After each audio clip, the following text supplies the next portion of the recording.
परम शांति बाबूजी, आज मैं आपसे पूछने वाला हूँ पावर ऑफ कर्मा क्या है। लेकिन उससे पहले थोड़ा सा और डिटेल में आपको क्वेश्चन पूछ लूँ कि देखिए, आज हर इंसान जानता है कि अच्छा काम करेंगे तो अच्छा होगा, बुरा करेंगे तो बुरा होगा। तो सब इंसान यही जानता है कि एक्शन, मतलब जो भी एक्शन करता है उसका रिएक्शन आता है। ठीक है, तो ये कर्म जो बना तो उसका फल मिलता है। लेकिन आपने जैसे बताया है कि कर्म जो सोचने से भी कर्म होते हैं। ठीक है, तो जो इंसान सोचता है उस हिसाब से उसके कर्म बनते हैं। जो उसकी भावनाएं होती है, जो फीलिंग्स होती है, उसके हिसाब से उसके कर्म बनते हैं।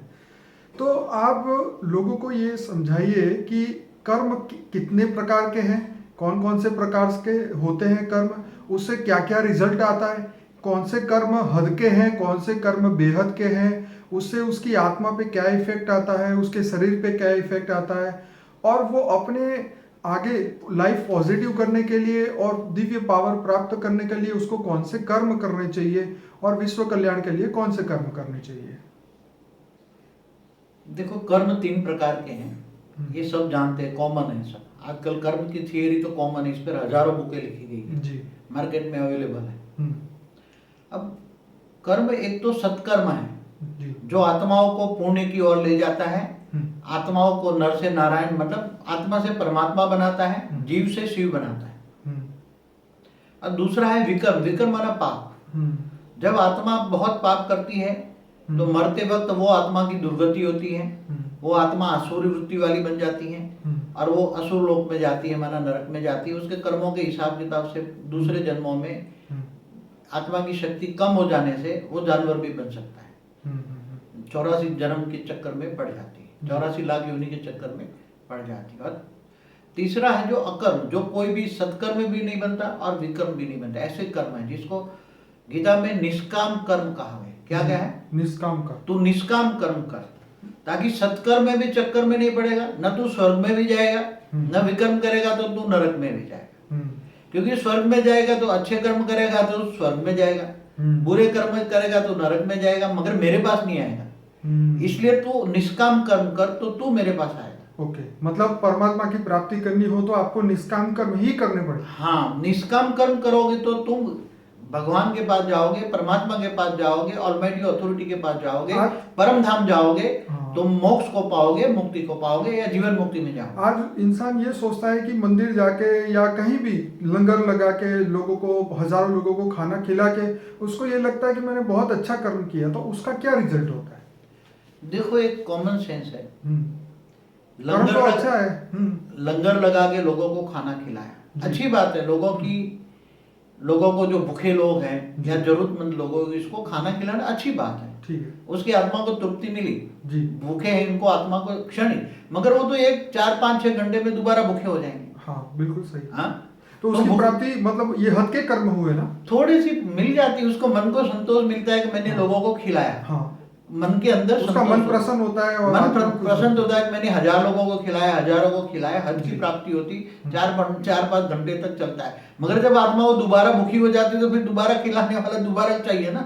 तो बार बार उसको तुमने 4 घंटे तक उसको उसकी भूख मिटाई, क्या बने? पुण्य, टेम्पररी एक रिलीफ मिली, टेम्पररी पुण्य किया, टेम्पररी पुण्य। उसका क्या रिजल्ट आएगा? टेम्पररी तुम्हें भी रिजल्ट में क्या आएगा? कर्म की थियरी ये कहती है कि उसको टेम्पररी, जैसे 1000 आत्माओं को खाना खिलाया तो तुम्हें हजारों आत्माओं को खाना खिलाने जितना पुण्य प्राप्त होगा तो तुम्हें इतना स्थूल में इतनी प्राप्ति होगी, स्थूल चीजों में।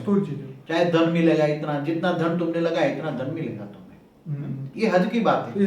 अच्छा, ये अच्छा कर्म किया मगर हद की बात है। मगर अगर वही धन अगर तुम ज्ञान मार्ग में चलाओ, क्या जो खाना खिलाने में, समझो तुमने लंगर चलाते हो, हर महीने लाख रुपए खर्च करते हो, साल में कई लोग 10 लाख 20 लाख खर्च करते हैं। अगर वही धन तुम लोगों को, आत्मा को आत्म प्राप्ति के लिए कराते हैं, आत्म ज्ञान के पीछे खर्च करता है वही धन। अगर लोगों को आत्मा को जगाने के लिए करता है, आत्मा की ज्ञान देता है, आत्मा से परमात्मा को मिलाने के लिए ये धन का उपयोग होता है।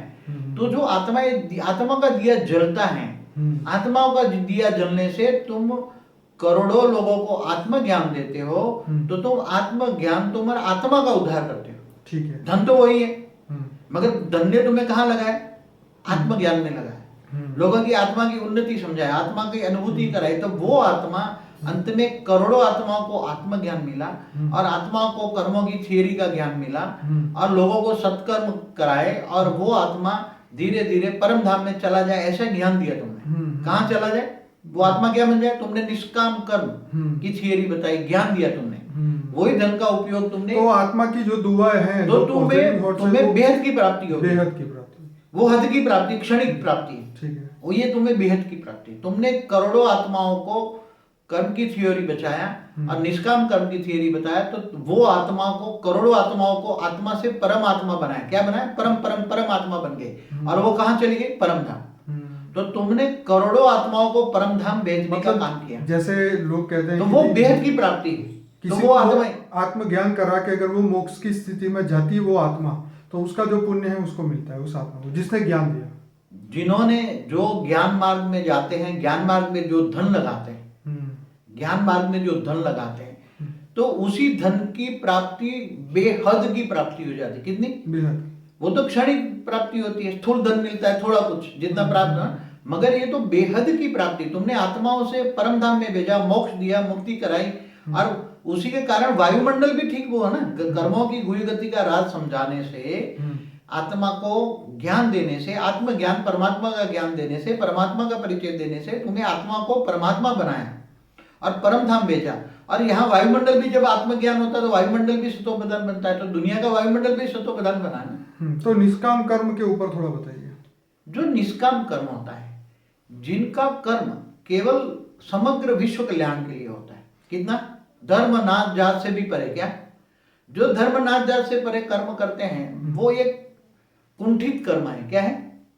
कोई जाति के लिए काम करता है, कोई अपने धर्म के लिए काम करता है, ऐसे बहुत सारे लोग हैं जो अपनी जाति, हाँ वो करते हैं, मगर वो उसी में जो बेहद की प्राप्ति करनी है, बेहद की अगर प्राप्ति करनी है तुम्हें, अगर वो चाहता है तो मुझे खुद आत्मा भी करोड़ों आत्माओं को परम परम परम आत्मा बनाना चाहता है, समग्र विश्व का परिवर्तन चाहता है, विश्व कल्याण चाहता है, समग्र विश्व कल्याण। तो इसलिए शायद कृष्ण ने बोला कि अर्जुन को तू स्थित प्रज्ञ बन, स्थित मतलब ऐसी स्थिति धारण कर और पूरे इस दुनिया को परिवर्तन करने, उसका कल्याण करने के लिए कर्म कर। वही निष्काम कर्म है जो भगवान कृष्ण ने जो ज्ञान दिया था, निष्काम कर्म। तू सारे कर्म मेरे को समर्पित कर दे। क्या? मुझे समर्पित कर, तुझे न पाप लगेगा न पुण्य लगेगा। तो ऐसा मतलब ऐसा करने के लिए इंसान को ये सोचना चाहिए कि हे परमात्मा, ये जो मैं करने वाला हूँ और जो कर रहा हूँ ये तेरे लिए कर रहा हूँ, तो ये निष्काम कर्म होंगे, या तेरे डायरेक्शन से कर रहा हूँ तो ये निष्काम कर्म। भगवान ने ये कहा जी, परमात्मा का कार्य क्या है? परमात्मा का कार्य धरती पर जब असुरों का उपद्रव होता है तब असुरों का विनाश और देवता मतलब देवताओं को रक्षा जी, साधु संत जैसी आत्माओं की रक्षा। मैंने बोला मैं साधु संतों का आके उद्धार करता हूँ जी, बिल्कुल, और असुरों का विनाश करता हूँ। क्या करता है? भगवान कृष्ण ने भी असुरों का विनाश किया ना, बिल्कुल। तो जो कोई भी इंसान पॉजिटिव, मगर वो आज कायदा नहीं है कि तुम असुरों को गोली लगा दो, चाहे पापी है, दुनिया में पापी है तो उसको तुम।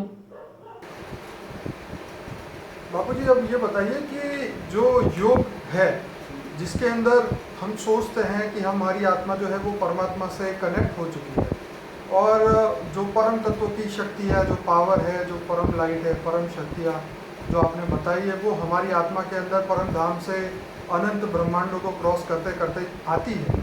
तो ये जब हम संकल्प करते, जब हम ये सोचते, तो ये भी एक कर्म हुआ, बेहद का कर्म हुआ, तो ये भी बेहद की प्राप्ति होगी इससे। देखो, केवल सोचना माना कर्म हो जाता है। तो आपने क्या सोचा कि अनंत कोटि ब्रह्मांडों से ऊपर जो परम धाम है, जहाँ ऑलमाइटी अथॉरिटी रहता है, अनंत कोटि ब्रह्मांडों से ऊपर एक परम धाम है, उस परम धाम में ऑलमाइटी अथॉरिटी रहता है।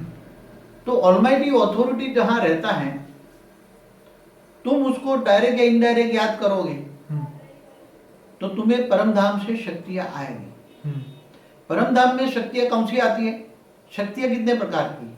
नहीं, पर ये जो सोचा ना, सोचा तो कर्म किया ना, सोचना माना कर्म। तुमने सोचा तो वहां से पावर आएगी, पावर आएगी तो तुम्हारी आत्मा में शक्ति आएगी, आत्मा में शक्ति आएगी तो तुम आत्मा से धीरे धीरे आत्मा के अंदर शक्ति आएगी तो आत्मा से विकर्म विनाश हो जाएंगे। जन्मों जन्म के पाप विनाश हो जाएगा। अगर हम ये कंटिन्यू सोचते रहे कि हमें बेहद की प्राप्ति करनी है, हमें परम पद को प्राप्त करना है, परम शक्तियों को याद करना है, जैसे योग में नहीं कर रहे पर नॉर्मल लाइफ में, जैसे एक इंसान जो है वो नॉर्मल लोगों के बारे में सोचता है, इसके बदले अगर ये करना चालू करे कि मेरे को बेहद की प्राप्ति करनी है, मेरी आत्मा का ये गोल है और मुझे परम पद को प्राप्त करना है, परम धाम में जाना है, बेहद के परम पिता को मिलना है, तो ये जो संकल्प हुए उससे क्या क्रिएट होगा, ये इससे कौन सी एनर्जी? तुम देखो, एक कॉमन नियम है, साइंस वाले भी अब मानते हैं, तुम जो सोचोगे वो बनोगे। ठीक है।